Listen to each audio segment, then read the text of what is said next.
Good morning. Welcome to day 100 of the 100 Day Project. This is day 98 and a few before that, and the videos are up and you're welcome to go watch. So you guys are just in time for some coffee and then day 100. So the book that we've been working in, I went ahead and finished. I did the last page on my own. So where did we leave off? Here.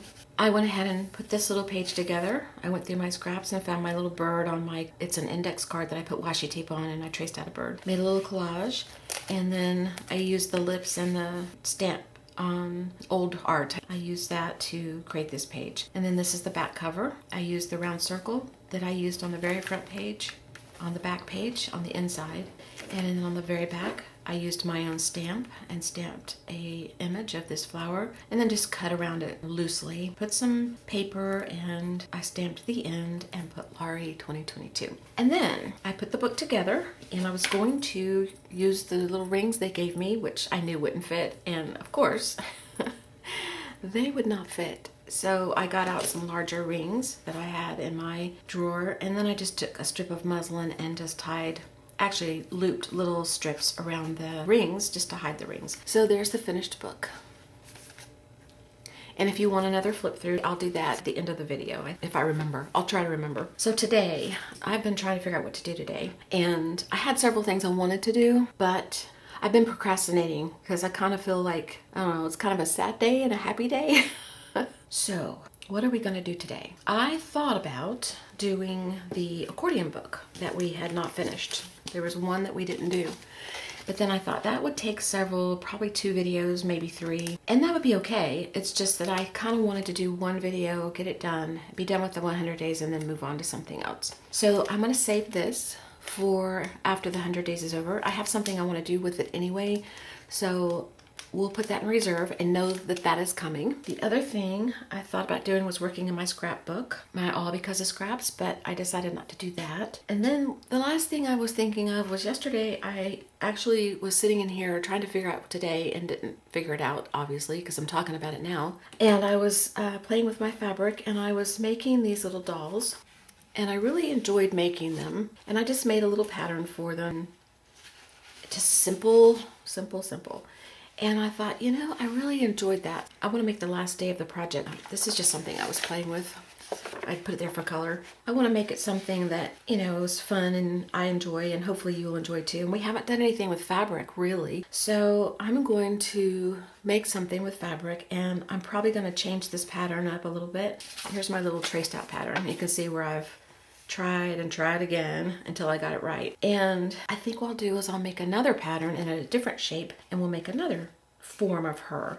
But I really like her. These are made from the upholstery samples that I work with in my little heart journal, which I thought about working in today too, but that wasn't what I wanted to do. But these are just squares of upholstery samples, and I used 2 that kind of resembled each other. They weren't the same, and these are very primitive, so there's extra stitching out here, and there's stitching here that I didn't try to hide. I just whipped it together, didn't care if it was seen, because I like that look. So these are 2 different fabrics back to back, and this one is this fabric here, and then the back is a different style, and then this one is this one, and this one was a different fabric. So I probably will grab some of that fabric and maybe some regular fabric, but I want to just make a doll, maybe 2. I don't know. It just depends on how much we can get done today before I have to go. All right, so let's do that today. And then so that you know there's more coming, you have the accordion book to look forward to, and we have my heart book that we need to finish, and we also have these books that are not finished that we started. So those have to be finished, and they'll take a while. Okay. So let me go put this stuff away, and I'll get the stuff out for today and we'll get started. All right, I got a few things out. Let's put these up here. I have regular paper. This is just copy paper from your copy machine, and a regular pencil. And that's what I'm going to make my pattern from. I have muslin strips, and these are the strips that I made for this book here. And I had left over. So when I finished the doll, I thought, I'm going to put something on her. And I thought of these and thought, I'll stamp them. So I have my little strips of muslin, and all I did was take my fabric, and let's say it's this big. I just unfolded it and I snipped the end right here, and I just pulled. I pulled with the grain. If you go against the grain, it's a little difficult. I've got my StazOn black ink, and I have my stamps with the words on them. I might go find something else to use, I'm not sure. I have thread and needle. This is just regular sewing thread. It doesn't matter the color. I don't match colors. They're primitive, it doesn't matter. I have the trim that I used around their little heads. And I don't know what this is called. I looked on the sheet of paper where I ordered this from, and she doesn't even call it anything. I thought it was called banana silk yarn because I have some others that are like this, but they're solid colors, and that's what she calls it. But on this one, she just calls it fancy recycled sari silk. So I think it's called banana silk. I don't really know, but it has a boho kind of look. Just look for trims that are made from sari and maybe multicolor, and that might do the trick if you're looking for something like this. And then I have stuffing, and then I have a little bit of fabric over here, but I want to show you what I used for these little girls. Like I said, these are upholstery fabric swatches, and that's what these are. And they're just squares. These are similar in color, but they're not the same fabric. They didn't come off the same roll, and they don't even have the same weave. But I would use these two together. So your doll would be front and back like this. This could be maybe the back, this could be the front, or vice versa.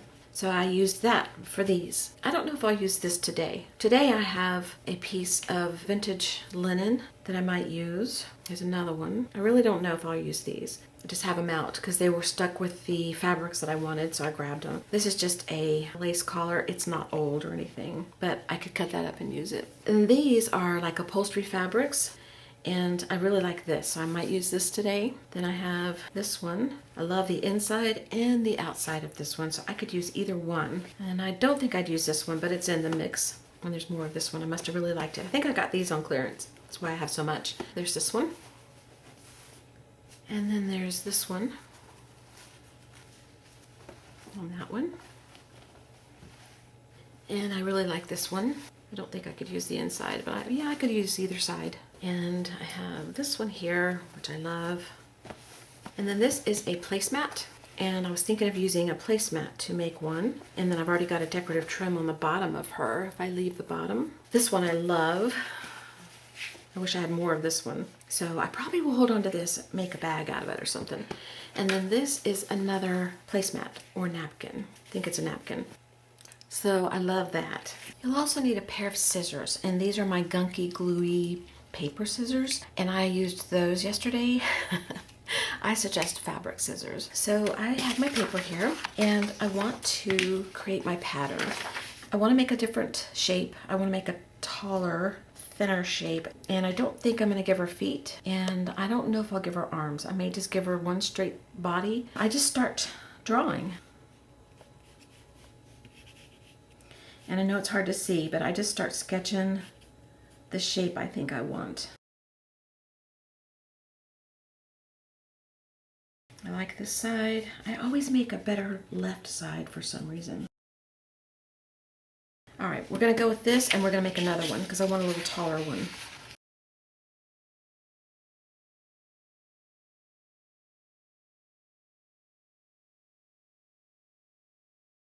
Okay, and then I want one more.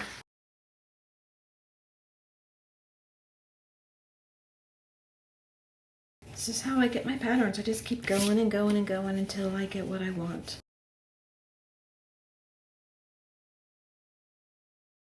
Okay, because I always get one side that I like better, what I do is I get my paper and I fold it in half approximately, and then I use the side that I really like to cut my doll out. My lines are suggestions. I just follow what I think I would like. And let's cut this one out.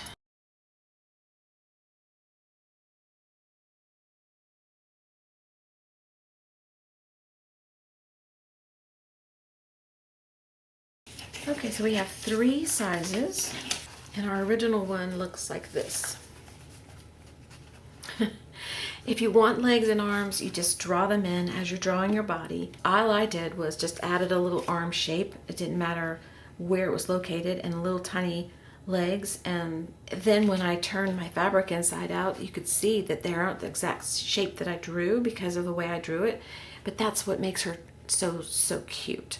And her little legs are barely there, and I didn't even bother to make sure these were stuffed really well. Like one of these I don't even think has stuffing in the legs. This one doesn't even have stuffing in the legs because it just wouldn't stay in, but the legs are there, you can see them. So it's up to you to decide what you want to do, but for today I'm just going to go with something simple. And now I'm just going to decide which of these I want to use. All right, I've decided I'm going to use all three. These are such simple shapes that they shouldn't be too hard to make. So I think I'll just go ahead and make all three. I'm going to use this upholstery fabric like I thought I wasn't going to. I'm going to use that for this shape here. And then I'm going to make one of each shape out of fabric. I'm going to use this one and this one and this one. Okay, so the first one, I'm going to take my fabrics and I'm going to put them right sides together. Well, first, which one's going to be the front? Let's decide. Let's make this the front.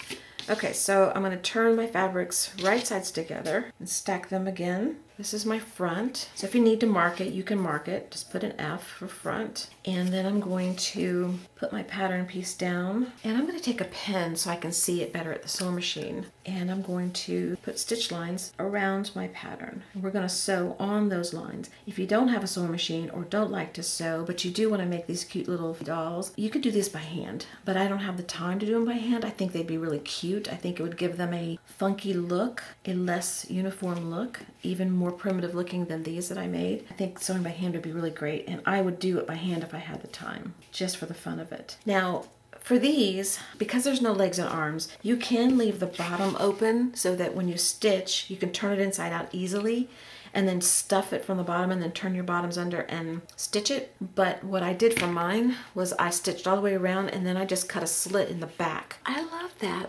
It just shows such a handmade look. So you may not like that. If you don't like it, then you need to turn your fabric under, do a blind stitch and all that stuff. I think for mine, I want to go ahead and I'm going to stitch all the way around mine, and then I'll put a hole in the back to stuff her with and do just like I did here. If you need to pin them to keep them together because you don't want your fabrics to slide, just take a pin and stick it in there like this. Okay, so we have one ready to go. So I'll put that to the side. So now I want three. I want this little trio here. I think I want the tall one out of this. So right sides together again. And put your pattern piece down. You are going to stitch on your line, so you can go up closer to your edges if you want to without worrying too much, but leave a little room for working. And then I'm just going to trace around my doll.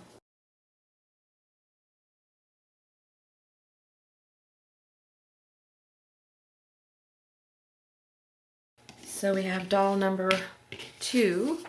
Now, if your design on your fabric makes a difference, you need to keep that into consideration. If you trace your doll this way, your design's going to go this way. And if you trace her this way, your design's going to go this way. And on this particular fabric, I would like the design to go this way, so I'm going to trace her this way. So I'm going to cut out a section that I can use to trace my doll so I don't have to work with this big piece of fabric. Okay, now I can put my right sides together.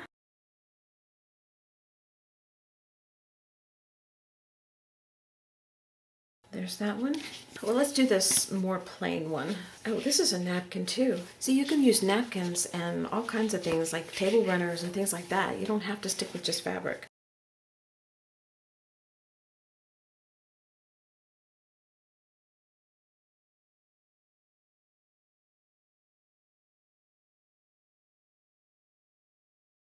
So now, I'm going to go ahead and go to my sewing machine, and like I said, if you don't want to sew, if you want to hand stitch, that's perfectly fine. You can stitch it with regular thread. You can use embroidery floss. You don't even have to stitch them right sides together and turn them inside out. You could stitch them on the right side of the fabric, like on this side, and just have the stitching on the outside. That'd be cute. So anything goes. So I'm going to go ahead and I'm going to go to the sewing machine and I'm going to stitch all the way around mine and close it completely. Cut a slit in the back once I get them sewn and then turn them. I'm just using the thread that's on there. I'm not changing the thread colors or anything. There's black on there from our last project. I'm leaving the black on there. As you can see from this little girl, the black shows. I don't care. I love it. It's cute. All right, I have all my stitching done. For ease, I did bring over a better pair of scissors that I use for fabric so that I could cut these out faster.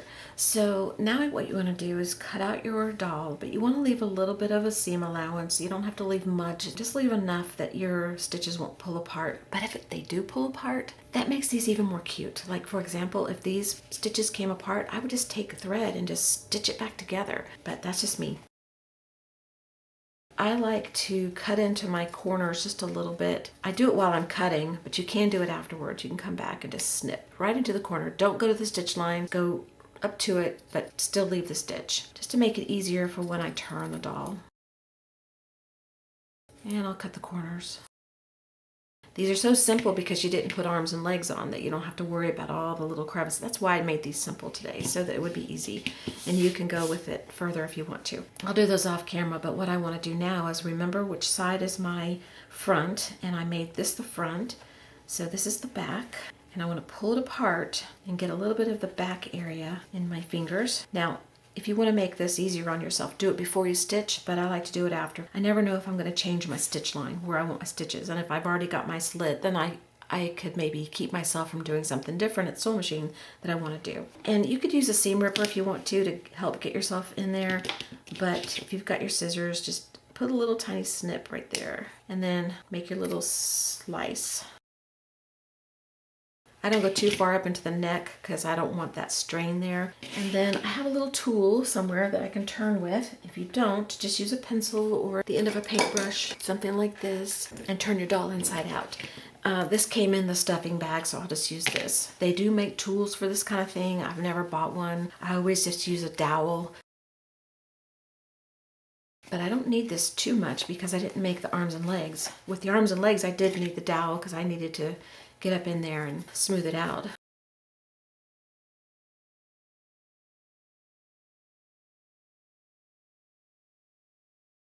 So now we have one doll. You can add legs and arms on afterwards. You can just stitch them on, like if you make a pair of legs, just stitch it right there and let them hang.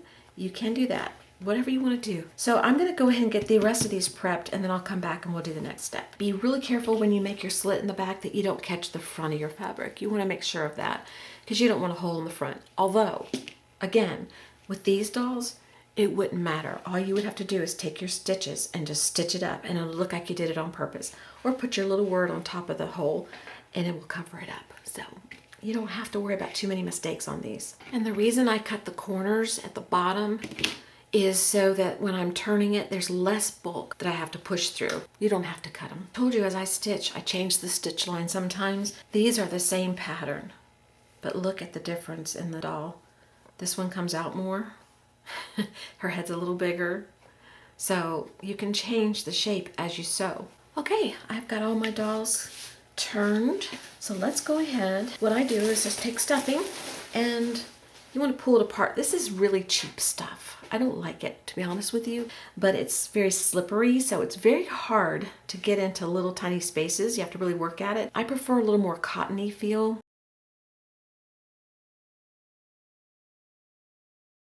But I do pull it apart a little bit and just fluff it up a little bit so it's not clumpy. And then I use the stuffing tool that came in the bag. A lot of times they do have one stuck in the middle of the bag, so you need to look for it and be careful not to jab yourself, but look for it. And they don't all come with it, but some do. And just start stuffing on your doll. I just grab a wad big enough to maybe fit in the area that I want to stuff, and then I add and build around. So I just put this in here, get it up in her head, into the corner, and then just keep adding.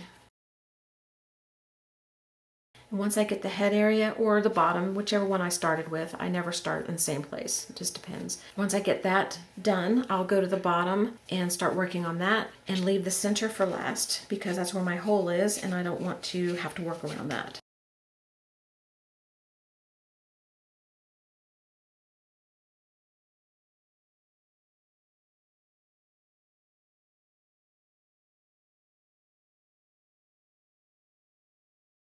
So I have this pretty stuffed, And I'm going to leave the opening alone for now, but all I'll do is take my thread and my needle and I'll just stitch it closed, just like I did this one. Depends on the doll I'm making whether or not I do it this way. So let's get this little one done. After I do this one with you guys, I'll go off camera and do the rest.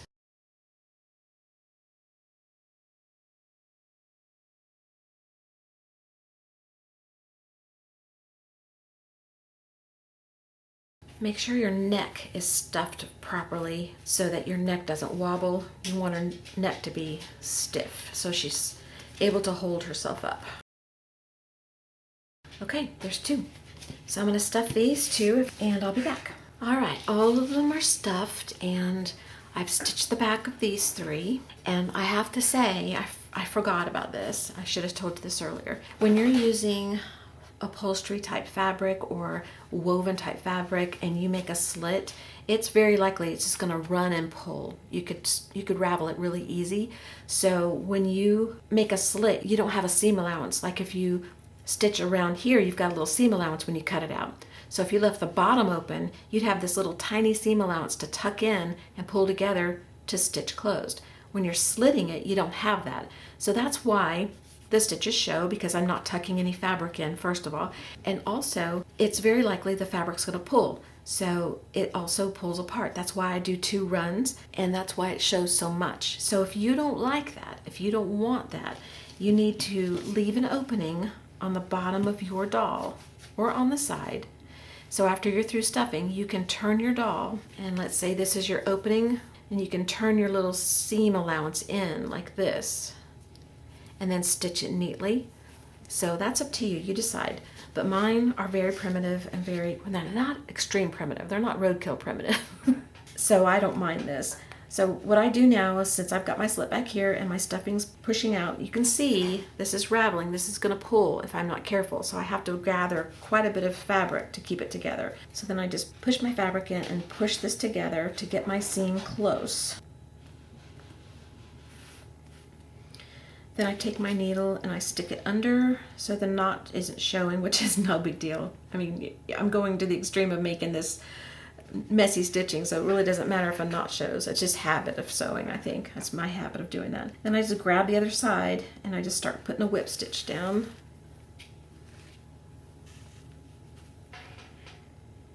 Catching fabric on either side to keep it from spreading open.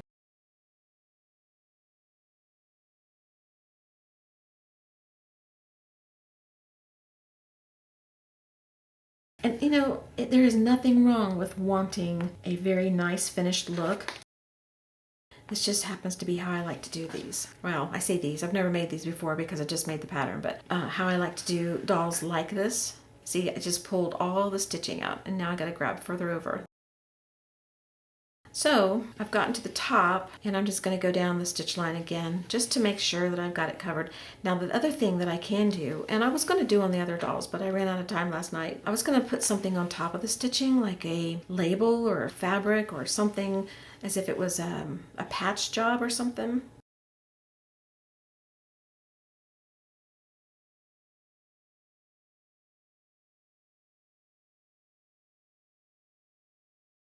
So now we have all of our dolls stuffed. They are so cute. Oh, y'all are so close. Back up. Okay, there. All right, so now I want to decide what I'm going to put on the front, and I think I'm going to do the same thing as I did here. I'm going to stamp something. I'm going to look through my other stamps, though. I have some sentiment stamps somewhere that I think are smaller, that are by Donna Downey, that might fit on some of these. I'm going to look at those. I've got to go help with lunch, though, so after I get through with lunch, I'll come back. We'll put some stamping on some muslin. We'll stitch that on. We'll give her a little headpiece, but my little cup, she fits in there good.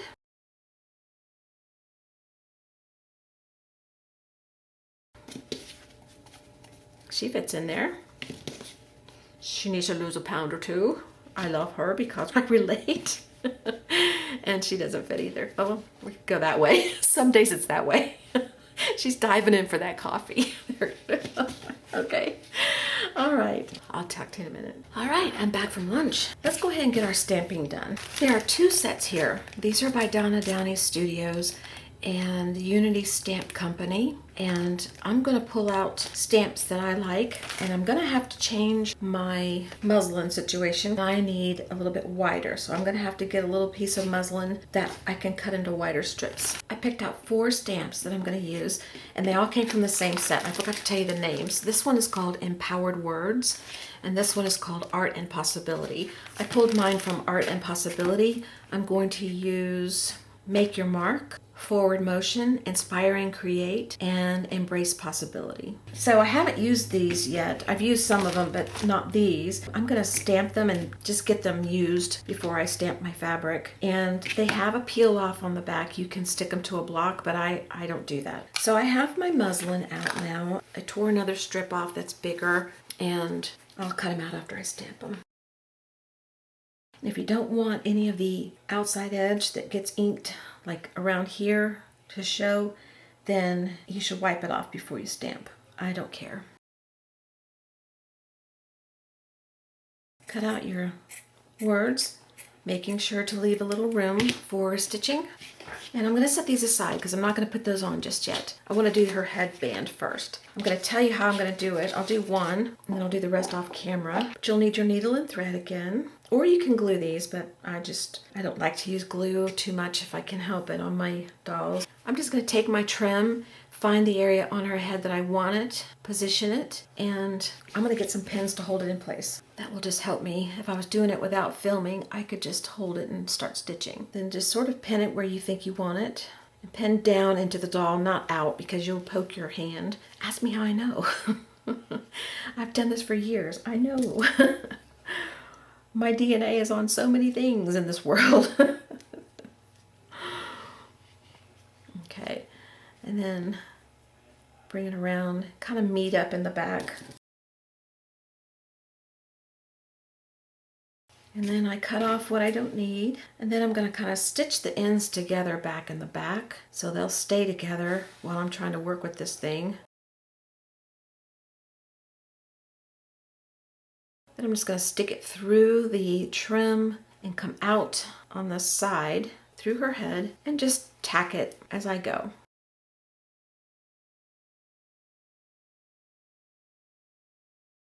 I like the corners tacked because the corners will slip up if you don't. The sides. Now I'm in the back again. I'm just going to tack it down. So your little headband is now attached to her head. So I want to do that to the other 3, and I will be back. So I have all the hair stitched on. I went ahead and stitched 3 of the phrases on, and I left 1 to do with you guys. So I just pinned it on there wherever I thought it looked the best. I just took stitches up and down the edges.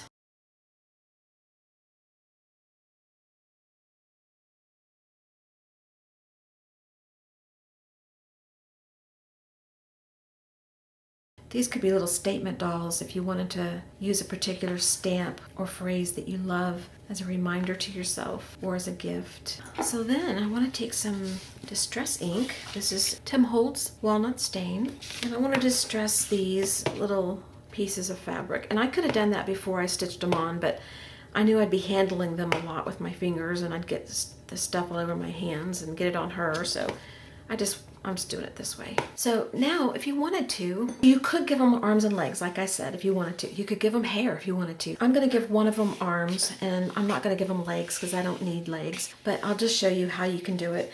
You could take beads and string beads down to make arms and legs, or you could just take one long bead like I've got here, and I could stick them right here, and it could be short little arms. You could take string and thread your needle and stick it through your bead, and then make sure the knot is big enough that it won't go through the bead so that it will hang, and just stitch it to her arm, come out the other side and do the same thing. I'm going to try to use wire to do mine. It's very, very thin wire. I don't think I can thread it through the fabric on its own. We'll see. It's not going to work. All right, so let me see if my needle will work. It does fit. All right, let's see if we can pull just enough to get it through the other side. I need my needle nose pliers. Now, let's thread our bead on one side. And I'm just going to wrap my wire around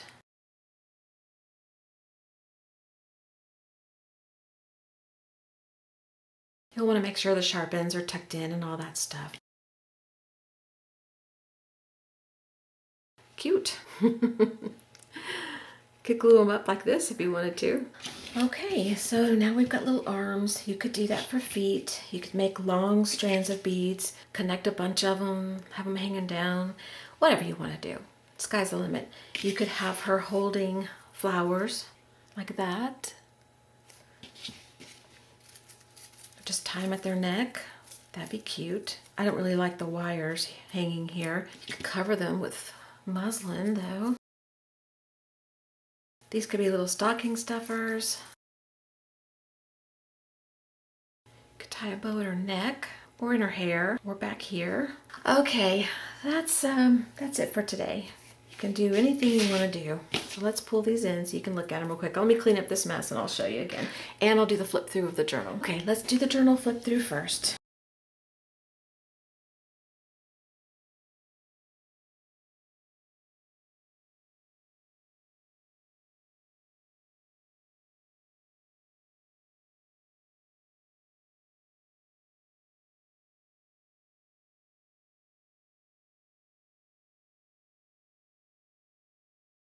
And then these are the little dolls I made that we kind of played off of today. And then today's little girls.